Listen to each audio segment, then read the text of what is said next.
Hey guys, Rick Taylor here. Welcome to Tech Tips with Rick.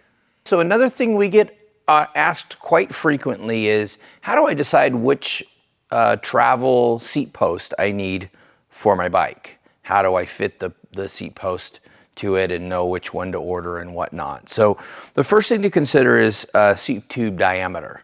And if you take the seat post out of your existing setup, there should be a number etched in that, and it's going to be 27.2, 30.9, 31.6, 34.9. Those are all very common diameters. If you don't have that marked on there, you can probably go into your local bike shop. They'll use a caliper to measure your seat post and let you know what size you need. The next critical thing that you need to figure out is, what travel post can I use? And so the real simple way to figure that out is if you measure from the top of your collar to the center of your seat rail here.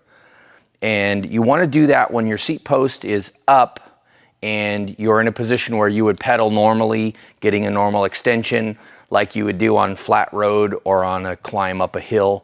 You don't want to measure it if the seat is down slightly from that normal pedal position. Always do it extended.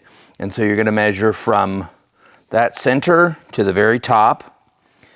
And then we'll take that measurement and subtract 50 millimeters. We're subtracting 50 millimeters because the stack of your CO collar and the stack of the clamp here is equivalent to about 50 millimeters. So if you take the total length and then you subtract 50 millimeters from that, that will give you roughly your travel that you can spec into your bike. Now, the other thing to consider is, if you have the collar all the way down in your bike, which this is a post that's out of the bike here. If you have this collar bottomed out, you're going to measure there down to the bottom, and in this case, it's 245 millimeters total length. Now, you're going to need to know what the dimension is in your frame. And you may have enough tube here, but you need to pay attention to the frame and make sure that there's no obstacle, no pivot anchor or something in the frame creating an obstacle that you can't put the seat post past.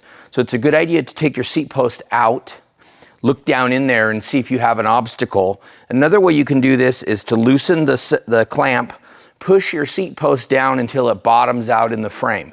Don't twist it and bear down on it to get it to go in, because you may get it stuck. But push it down as far as you can until it stops. Put a mark on the seat post, pull that out. So let's say, for example, we marked it here. It was down in the frame and we pull it out.